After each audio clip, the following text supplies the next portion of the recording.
PB10 नाले तेरे हार दे नी सारे होने कर दे ने गल्ला पिछू करके इशारे खबरों के साथ देते कॉमेडी करारे अब बातों ही बातों में तू हंस दे वे प्यार गौण दे बजाउण दे दुनिया हसाउण दे मेरी गल्ला बातां वेरियां नूं तू सुनाउण दे यारी मिंद पाउण दे PB10 छाउण दे पिछे जेड़े मचदे ने उन्हां थल्ले आउण दे।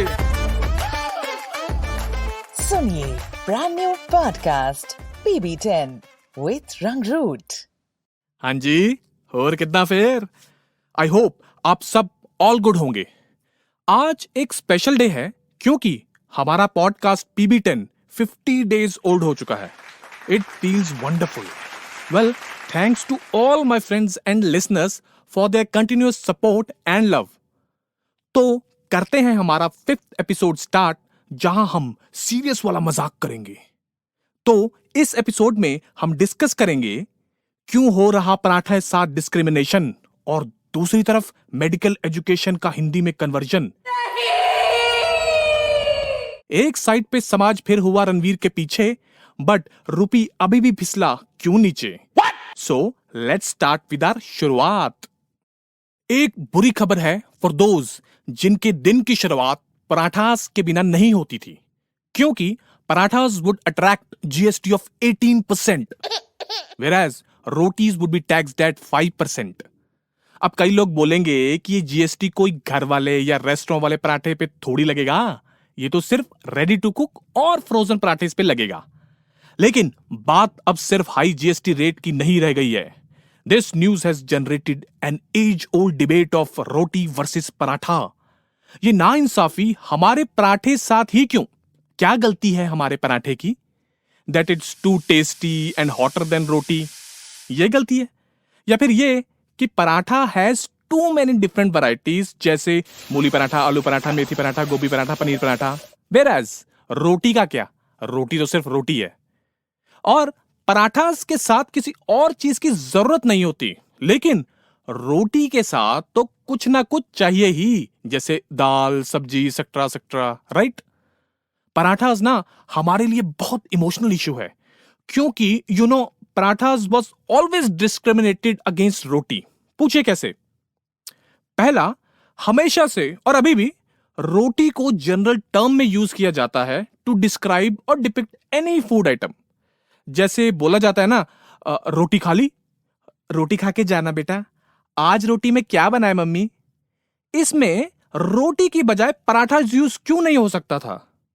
चलो, अगर किसी को प्रेफरेंस नहीं देनी थी तो रोटी ना यूज करके खाना ही यूज करो ना। दूसरा, हमारे बॉलीवुड ने भी बहुत डिस्क्रिमिनेशन किया है पराठे साथ। आप किसी भी मूवी टाइटल में पराठा का नाम यूज हुआ हो तो बता दो मुझे, मान जाऊंगा आपको। लेकिन रोटी तो कितनी बार मेन टाइटल में यूज किया गया है, इवन डायलॉग्स में भी। मूवीज का नाम जैसे रोटी कपड़ा और मकान, 2 वक्त की रोटी, रोटी की कीमत और इवन रोटी भी। इतना रोटी रोटी करते हैं, पराठा एक बार यूज करने में क्या इनको मौत पड़ती थी? बताइए। लेकिन आपको घबराना नहीं है, चाहे मीडिया वाले इस टॉपिक पे डिस्कस करें या ना करें, आप, मैं और हम सब अपने पराठे के हक के लिए आवाज उठाते रहेंगे और पराठे को रोटी से ऊपर का दर्जा दिलवा के रहेंगे। जय पराठा। हाल ही में MP गवर्नमेंट ने 3 मेडिकल बुक्स हिंदी में लॉन्च की।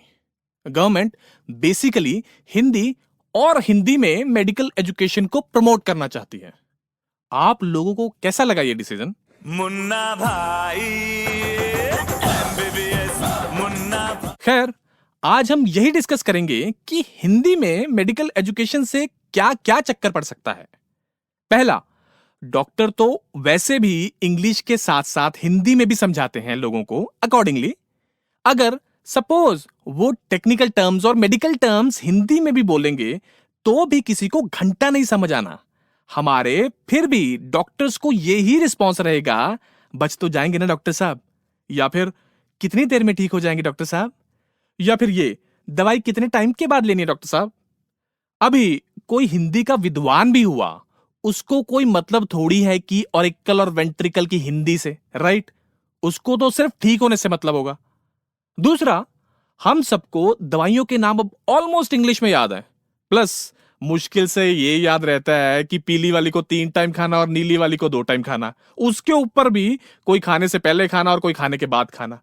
अब हिंदी में दवाइयों के नाम रखोगे तो और कंफ्यूजन बढ़ाओगे, राइट है कि नहीं?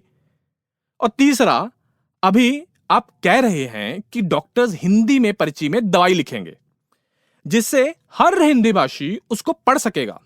इनको कोई समझाओ, डॉक्टर्स की हैंडराइटिंग सिर्फ डॉक्टर्स और केमिस्ट के अलावा कोई नहीं समझ सकता।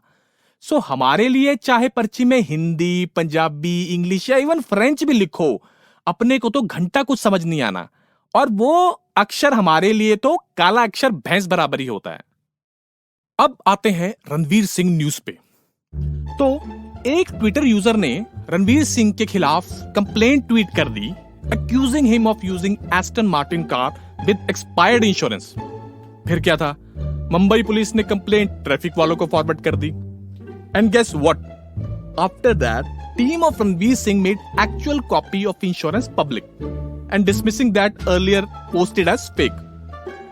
अब ना ये फेक इन्फो फैलाकर रणवीर को तंग करने का तो ये नया लो हो गया है कि नहीं? मैंने पहले एपिसोड में ही कहा था कि एक तो बेचारे के कपड़ों से लोगों को कितनी प्रॉब्लम है, मतलब हर बार उसके कपड़ों पे उसको ट्रोल करते रहते हैं। दूसरी बार जब भाई ने अपनी न्यूड पिक्स डाली तब सबको प्रॉब्लम हो गई और उसके बाद एफआईआर भी कर दी। अभी तक बेचारा थाने जाकर चक्कर लगा रहा है और जवाब देता फिरता है। और तीसरा ये जिसमें किसी ने फेक इंश्योरेंस कॉपी ट्वीट करके कंप्लेंट डाल दी। मतलब इतनी क्या नफरत है बेचारे से यार कि हर बार कंप्लेंट फाइल करने को तैयार रहते हो। माना उसने मेरे जैसे काफी लोगों के क्रश से मैरिज करके हमको दुख दिया, बट उसका ये मतलब नहीं कि उसका बदला निकालो। साले का खोपड़ी तोड़। भूल जाओ दीपिका को, अब बहुत टाइम हो गया। और वैसे मुझे सच में लगता है कि रणवीर अपनी कुंडली में कुछ अलग लिखवा के आया है। I mean, इतना सक्सेस और इतनी हेट साइमल्टेनियसली एंड प्रोपोर्शनलिटी बहुत ही कम लोगों को मिलती है। अब आते हैं अपनी करेंसी रुपी पे। आप लोग तो देख ही रहे हो कि हमारा रुपया कितना गिर रहा है। I mean, yesterday it crossed 83 against dollar. इस स्पीड से इंडिया में सिर्फ 2 चीजें ही गिरती थी पहले, एक पॉलिटिशियंस का कैरेक्टर और दूसरा बिगेट्स की मोरालिटी। खैर, जब सीतारमन जी से पूछा गया इसके बारे में तो शी आंसर्ड कि रुपया नहीं गिर रहा, डॉलर ऊपर उठ रहा है। बिल्कुल सही। आप लोग ना फालतू ट्रोल कर रहे हो उनको। सोचने वाली बात यह है कि सीतारमन जी कितने पॉजिटिव हैं कि कैसे उन्होंने एक नेगेटिव न्यूज को पॉजिटिव न्यूज में बदल दिया। आई एम श्योर उनके इंग्लिश में वो active and passive voice plus narration वाले चैप्टर्स में ना बहुत ही अच्छे मार्क्स आते होंगे इस हिसाब से, है ना? लेकिन अगर सीतारमन जी के हिसाब से देखा जाए तो हमारा रुपया पूरी हिस्ट्री में कभी नीचे गिरा ही नहीं, हमेशा से डॉलर ही ऊपर जाता था, राइट? ऐसी पॉजिटिविटी पहले क्यों नहीं रखी गई मीडिया द्वारा?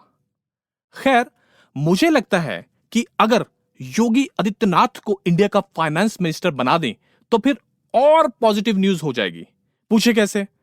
वो ऐसे कि फाइनेंस मिनिस्टर साहब उस टाइम डॉलर या रुपी में से जो नीचे होगा उस हिसाब से उसका नाम चेंज कर देंगे ताकि रुपया कभी नीचे गिरे ही ना।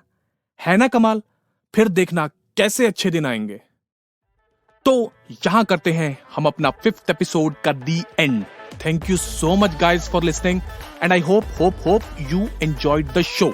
You can write to me about anything at beingrangroot@rangroot.in. Do follow all our social media pages.